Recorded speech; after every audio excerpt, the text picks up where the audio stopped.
Hello, all. Welcome to the Downcast, week 6, 7, I believe, unless I have no clue what I'm talking about per usual. Damon here, Leonidas Kings. As always, we have Zach, Southwest Muff Diver. Zach, how you doing? Doing well, doing well. Good deal. And then we got Daddy Bill here, Tebow Goes Yard. Bill, how are you? I'm fine. I'd like to congratulate Zach on his triumph over my team and T.Y. Hilton. Yeah, it was a rough time, but Zach did pull it off. Congrats, Zach. You remained the evil villain, undefeated guy. Good job. Thank you.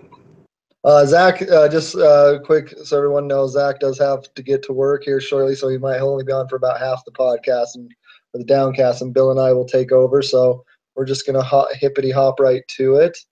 I wanted to start off by saying, hey, let's get a guest next week. I know we have Skylar and Lee still to go. I know Chris has already said he's ready to get back on, and Brad. So we'll have someone, but get a hold of us. And also, Sean Meehan Kelly last week told me and Zach that if you guys subscribe to the podcast or to the Downcast, anytime we record this, it will send you a link saying it's going live, and you can actually listen in if you got nothing to do. But we'll always post it too. Um, and so one thing I wanted to discuss real quick before we review the week is the playoff landscape that we currently have. Right now, as always, we have the 4 division winners and the 2 wild cards that make the playoffs. Normally, that's been fine, and that is what it is this year. But just about halfway through the season, I foresee a couple of good teams not making the playoffs and at least one shitty team making the playoffs. If the playoffs were to start today, we would have Caitlyn Jenner's Balls, the Peppers of Justice, Southwest Muff Divers, Snatchville Lubricator, all in the playoffs as division winners. And then we would have Senior Hobo Dick Cheese and Hammer of Thor also in the playoffs. That would leave out the notorious Connor Bulge and Billy, who's crawled his way up to 500 Sunday Morning Boner, out of the playoffs, both with better records than my brother at the division winner. So that is what it is this year. I just kind of wanted to let everybody know that this is probably how it's going to be. One terrible team getting in and a couple left out. If need be, we can look to change it up next year if there's problems. But for the most part, it seems to work itself out. Last year, I know Chris didn't make it and had a pretty good team. And I'm going to certainly try and be that shitty team that makes it in. I can promise everybody that. But Zach or Bill, do you guys have any thoughts on that and what it's going to mean? Well, Hey, I the would more defer to Zach because he needs to go first. well, I was just But gonna say the more shitty teams into the playoffs, the better. I mean, and that's fair because as of right now, you'd have the bye week with Brad, and you would be playing the shittier team. And so, yeah, no, I get it, but I can just see some, like I said, uh, Billy and Devin's team as it stands now. Honestly, probably even maybe even Bill's team are all better than our entire division. So, I mean, it is what it is. It's how sports works. You always have teams getting in with terrible records, but I just kind of wanted to touch on that so everybody knows that it's going to happen, and that as always, our rules are up for vote at the end of the season. Because people me and Bass and my brother all have a chance at the playoffs, even though we're all terrible. But someone, for instance, Lee, for instance, has almost no prayer. Bill is running out of time. And so, anyway, moving on. I just wanted to touch base on that because it's something that I stare at our league nerd out all the time, and it's something that I've seen, and it's pretty interesting. But let's move on to our Week 6 recap. We had the game of the week, and that was the Hammer of Thor versus Snatchville Lubricator. Hammer of Thor took him down 114.9 to 101. He had a big Hammer of Thor had a big Thursday night, and Snatchville never recovered from that. He also had AJ Green and Russell Wilson on a bye, so it's kind of a good timing there for Chris, but he did take him down. And then in the next game, we had the Senior Hobo Dick Cheese Go ahead, Bill. Take down Caitlyn Jenner's balls, 110.1 to 76.8. Bill, any thoughts on that game? Well, yes, very simple. But there's one difference. I lost the game because my number one draft pick, he was not injured. He played the entire game, and he scored 0.7 of a point. Well, unfortunately for Caitlyn Jenner balls, Aaron Rodgers, maybe the best player ever, scored 0.7 of a point, and it's pretty hard to recover from that. And so it wound up being a pretty decisive victory. And it looks to me like that Senor Dick Cheese would have won even if Aaron Rodgers had had a great game. So looks like a fair, square win to me. Yep. Honestly, my brother had the best team in our shit division. Losing Aaron Rodgers opens it right up for just the division of awesome to triumph some more. The next game we'll go over, we have Sunday Morning Boner taking down the champ, 120.7 to 98.7. Any thoughts there, Zach? That's my boy. I should have done that. Actually, yeah, let's let Bill do Billy's, and then you'll get the next two, Zach. Yeah, let's take a look at my wonderful son, who is an amazing man.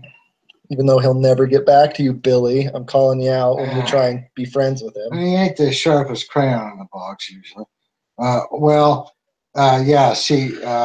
He wins this because Dub J gets 6.8 from his quarterback, Derek Carr, and Kirk Cousins, who is fucking sucks. I'm sorry. Excuse me. He sucks. Language is not an issue. He is not a tremendous quarterback, but he puts up huge numbers. So, that's how fantasy football goes. You can have players that you wouldn't even want on your favorite team that put up big numbers, and Kirk Cousins is one of those guys. Oh, my God. He got 1.7 from C.J. Anderson. So, and Marshawn Lynch 6.3, and Mark Ingram had 28. So where does it start to fall apart here? Okay, Devontae Adams, Terrell Pryor. Dub J, his wide receivers are like T.Y. Hilton. And Zach Ertz got a couple of touchdowns. It's a solid win, but except for the quarterback position, it could have been closer. So good for you, Billy. But I wouldn't be counting on that team to necessarily win everything. It's a great job, Billy. Thanks for beating my division. I couldn't be happier. Zach, I'm going to rip through these next two and just give you your game. The Peppers of Justice had to tell her twice pretty handily, 112.5 to 83.9. Lee's team sucks. Ellington got him 0. There's not much else to say. Brad has an excellent team. Devin, who I pre-congratulated last week in an assured win, took me down and 145.7 to 96. Shocker, I lost, but I must say I'm quite pleased with my team. They almost got 100 points, and honestly, if ASJ didn't get screwed in the end zone by the refs, I would have gotten the half win this week. So there is a tiny bit of hope for my pathetic, sad little team, and that's pretty awesome. And then what turned out to be the game of the week, Southwest Muff Divers, Zach taking down Tebow Goes Yard, 100.6 to 98.9. Zach, you want to just kind of take us through real quick on your thoughts Sunday and Monday? Because I know we talked a little about it. Well, yeah, I woke up Saturday morning, or 11:05, and hopped on real quick, and I was negative 3 points starting off the game, and I was like, fuck, this is all that shit I talked to Bill. This is the week I'm going to get beat. Well, it progressed, and all my players played out Sunday night, and going into Monday, Bill had a defense to play still and T.Y. Hilton, and he only needed 10 points to tie me. Well, I don't know if the stars aligned or what, but he was projected to beat me by 10 points, and I ended up beating him by like 1.5. And that tells you about projections because, Billy was telling me, no, you beat the best team. And you've got 2 to go, and Tennessee wins the game, but their defense doesn't do anything to get points, so they get 6. TY gets 2.4, so I get 8.4 points out of 2 positions, and so you got to credit the guy that manages his team better, and that is never ever me. So I'm proud of my team. I know I'm not. Shut up. Well, congratulations. Yeah, Zach, you did it. At least I was in the game of the week. Yeah. It was a really good game. Like I said, this is eerily reminiscent of Zach's championship year, so I would love to be in his shoes. It happens to everybody. It does. So team of the week goes to Devin. His just brutal beatdown, deucing down my throat, gets him the win, the 20 at 142.7. John Giorgio's still holding strong in the bad beat, 141.5. Once again, I don't think that's going to be beat. I can almost just give him the money, but we'll wait till it ends. And then I did a little switcheroo on the badass dumbass move of the week. Even though the badass move was still a loss and the dumbass move was still a win, I wanted to just shout him out a little. And I thought the badass move of the week was actually Bill picking up Will Lutz, even though he's contemplating dropping. He got 11 points from a kicker, double digits. He was no Ryan Suckup, but he almost won it. And Zach was the dumbass move, benching Carlos Hyde. Granted, Zach still got the win, so we're kind of nitpicking him here. Playing Carlos Hyde would have definitely gotten him the half win. Foreshadowing for when I read the standings off, Zach, while he has 0 losses, he is not the highest win total person at the moment. And, that's kind of interesting. It kind of sums up all that's horrible and awful about fantasy football. The badass move, first of all, anytime your badass move is somebody who is no Ryan Suckup, it can't be that badass of a move. So Zach, evidently, I don't know anything, but evidently I made a great badass move. He made a dumbass move, and he beat me by 2. So that's just fantasy football for you. Well, let's be real. He never should have won. He did, though. Congrats again, Zach. But these should have been the correct badass, dumbass moves because it should have been a win for you and a loss for Zach. Will Lutz is a badass. Zach, you're doing great this year. Thank you, sir. Thank you. It really had me nervous going into Monday night, but I pulled it off. Yeah, that's it's not often that something like that happens. No, I would say I pulled it off and stepped on it. So Zach introduced last week a segment that we're going to do with our guests, studs and duds, just going through your roster, picking one stud person that you drafted that you thought was excellent, that's done great, and one just piss poor waste of a pick. And so I got your roster up here, Bill, so now I want you to go ahead and give us your stud and dud from the draft. Well, ideally someone you drafted, but I would comment on 2 players. Go ahead. We kind of laughed at old washed-up Larry Fitzgerald, but I wouldn't have any wins if it wasn't for that Hall of Famer, first ballot, better than Jerry Rice, greatest receiver ever to play the game. And so I love Larry Fitzgerald. But genius does not necessarily get rewarded. I would say less than 1% of all the people that play fantasy football had the genius to do what I did, and that is to draft Tariq Cohen. Nobody would draft him. I drafted him, and he is amazing, and I'm terrible. Here's why. I've had no injuries. Last year, I lost my entire starting backfield in week 2. I wound up going on waivers and getting 2 pretty decent backs.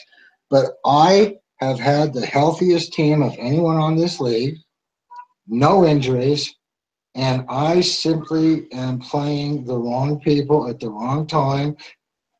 I'm just making every bad move that you can make, and I'm not proud of that because my team is much better than I am at managing them. And but I did want to give a shout out to Tariq Cohen and Larry Fitzgerald. And Could be your dad. oh my God! Well, because those two are great. Cohen and Fitz is a good T.Y. Hilton over the last couple of years has been my steadiest player, and he's even done well with Jacoby Brisket. He killed me this week. But in my mind, it just seems to me that Jordan Reed is just an overrated turd. And he's always projected high, but every time I look, he has 3 catches for 39 yards. And that, to me, it seems to be a typical Jordan Reed game. And so why would he be ranked at the top of the list of tight ends? He's worse than Charles Clay, who is crappy. So, yeah, screw you, Jordan Reed. All right, well, I like it. And if anybody wants him, call me. Yeah, right. Just so everybody knows, I had Adam Thielen for Jordan Reed on the table, and Bill denied me. I should not. Very highly regarded tight end. That is now off the table. But yeah, so studs, Fitzgerald and Cohen and Dud Reed. Oh, Zach, you're sounding funky. Just quick parting words. I got to go for work. Oh, you got to go? Okay, yeah. Any last things you want to say? And Bill and I will preview next week. One, I just wanted to say good game, Bill. You know, it was a close one. And 2, your brother, Caitlyn Jenner's balls, is going down this week. Yes, I would think so. I would too, and I really, really hope it happens bad. Yeah. Well, Zach, thank you for taking a few minutes. Sorry the timing didn't work out, and thanks for a little shit talk. But we'll have Zach on full next week, and enjoy work there, buddy. He's gone now. He's gone now. See you, Zach. So, Bill, I'm going to go over the standings now. In the Champions Division, we have my brother, Caitlyn Jenner's balls, in first place at 3-4. I am in second place at 2-4, and the champ is in last place at 1.5 and 5 on a 5-game losing streak. In the Fuck Damon division, we have the Peppers of Justice, Brad, 8-1, Senior Hobo Dick Cheese, Meehan Kelly at 6-2, and the notorious Connor Bulge, Devin, the 5.5 and 3. In the Fuck You division, we have Zach, who just left us, at 7.5 and 0. We have the Hammer of Thor, Chris Wilcox, at 5-2, and Sunday Morning Billy Boner at 4-4. And in the White Power division, we have John Giorgio, Snatchville Lubricator, 7-2. Bill, our guest here, Tebow Goes Yard at 2.5 and 4, and Had to Tell Her Twice, Lee, 2.5 and 5. Which now I'm looking at Lee, I don't know how that record's possible. So Lee's record is not 2.5 and 5. I actually think it's 1.5 and 5 because he's lost 5 in a row, just like the champ. Which, like I said last week, is mind blowing. That our 2 most consistent and fantasy football players we've had this year are both dead last in their division and on 5-game losing streaks. So what do you do? So now we're going to preview week 7, Bill. I'll pull up the matchups and you'll be able to see them real easy. I'm going to start with what I feel is the game of the week, though, and that is the Hammer of Thor versus the Peppers of Justice, Brad.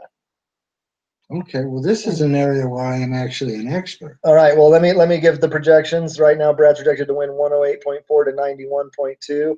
However, Chris, at this moment, does not have a defense in. So once that's adjusted, it'll be a little bit closer projection, probably about an 8-point advantage for Brad. But go ahead and go through that, Bill. All right, well, tell let's us who you take a think's quick going to win. look. What do we got here?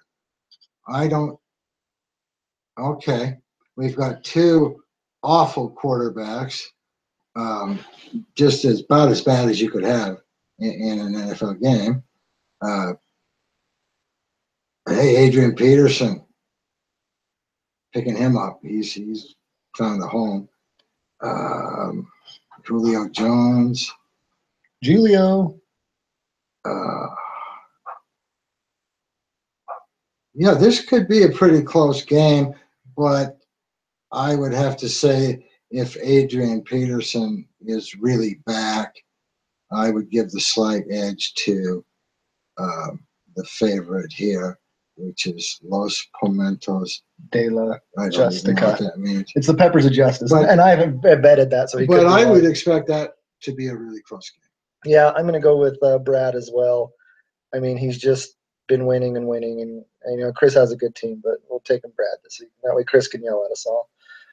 Let's do the next game here. Me and Billy Boy, United Kings versus Sunday Morning Boner. As always, I desperately need to win, but chances are I don't. So looking at this game, you know, Billy, we're projected tied on the quarterback, but Cousins is better. Doug Martin's been great, doing well. Honestly, I don't know if my lineup's finalized. I don't know if Billy's is either. Ever since we did our big trade, it's worked out much better for Billy than it has for me. So congrats, Billy. This is just my year of death. But anyway, Billy's currently projected to win 108.7 to 99.8. I'm going to pick myself, even though I'm a 9-point underdog. But go ahead, Bill. Who do you think will win? Let's take a look here.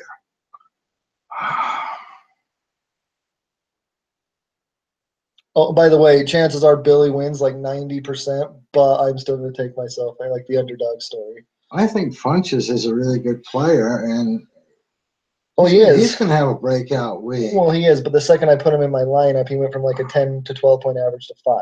So it's just like that's the curse. I see this game as really, really, really close, but you know, one of these weeks, Kirk Cousins has to lay the egg that he should lay every week until he's waived. And so I'm sorry, Billy, but Kirk Cousins. No, I'm going to take Damon in an upset here. All right. And and don't be mad at me because I love you and I think you're doing a good job. But I'm going to take Damon to get the win. Yay! I probably won't, but yay! All right, in the surefire beatdown of the week, we have Southwest Muff Divers against Caitlyn Jenner's Balls. Projected score 110.3 to 74.4. My brother has not switched Aaron Rodgers out yet. He'll be putting in Tyrod Taylor. Even then, that will still put him about a 20-point projected victory. And so, I mean, it's pretty simple. I'm not going to pick against him, especially with an inferior opponent, especially an opponent that I desperately want him to beat. So I'll take Zach to win this one pretty handily and to hopefully handily. Yeah, and that's the thing about fantasy because there's some good players over here, but Zach's team, Southwestern Muff Divers, they're rock solid. I'm just on the eye test, I would probably flag that as arguably the best team just in glancing at them. I still might take Zach's got a good team. He's kind of got a weak receiver though. I would still probably go with I don't know. There's 4 good teams, 5 good teams. 6 there anyway. I'm just not a good team. Oh look, Zach's back. I don't see them. Yeah, the best part about working for Gooks is they don't fucking tell you when shit cancels, so you drive from Orem to Ogden for no fucking reason. Oh, that's always great. Well, anyway, Zach is back. Zach, we just previewed the surefire beatdown that you should be laying on my brother. Yeah. So since you're driving, just chime in, and we'll continue the last couple games here.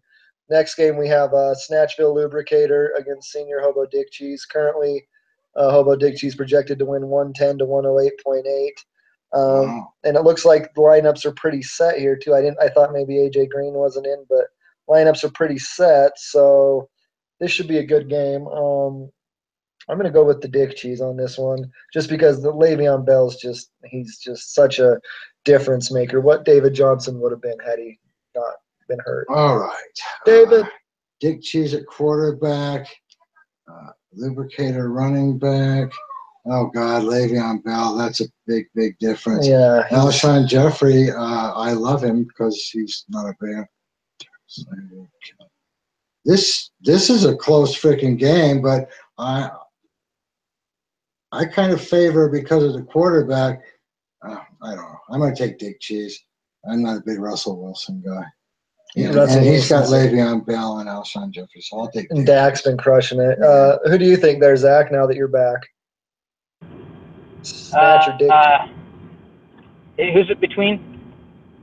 Senior Hobo Dick Cheese and Snatchville Lubricator. Senior Hobo Dick I'm going Cheese to go with my projected boy to win. Sean. Okay, I think we all around went with Sean. So Sean's got But a it's going to be a close game. Yeah. It should be. these are two of the best teams here. Yeah. Like, this is a power game I right wish I here. had either one. Oh, I'd kill. So we did Brad already. Let's see. So I think we just have these final two. So we'll do the notorious Connor Bulge and Had to Tell Her Twice. Had to Tell Her Twice projected to win 109.5 to 108.2. They have pretty comparable lineups, honestly. Lee's team is surprising too. I don't know why they're so bad. They actually has a good team, and Devin's team's just good. After experiencing last week, and Lee falling on his face and Devin destroying me, I'm gonna take Devin. But I mean, really, I wouldn't be shocked if Lee dropped 125 and won it. I mean, he's got Zeke and McCoy and everything. Yes, let's see. I don't know who any of the teams are. All right. Ryan over Wentz, Fournette over, and Gurley over Elliott.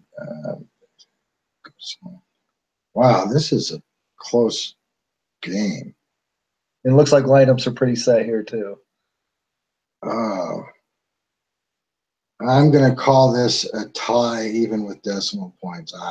I can't pick it. Okay, well, I just wish I had either one of I those know. teams. Chances are it's not a tie, but Zach, who will you take? Notorious Bulger Had to Tell Her Twice. Yeah, you got to go with the Bulge. I mean, he's got a better team. Short, it's simple. He does. His team is better.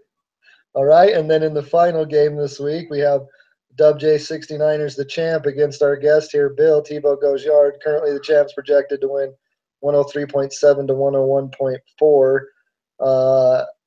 I don't even need to break it down. I just super pray Bill wins. Zach, who do you think? I'm going to have to go with that too. You know, I was really impressed by Bill's team last week. They damn near beat me, but, you know, he's going to win it this week. I'm pretty confident. I agree. And Antonio Brown's going to always has not a great game against Cincinnati. It's the one team that can take down the hero. So, Bill, what do you got? All right. Well, just at glance, it appears that I have the better team.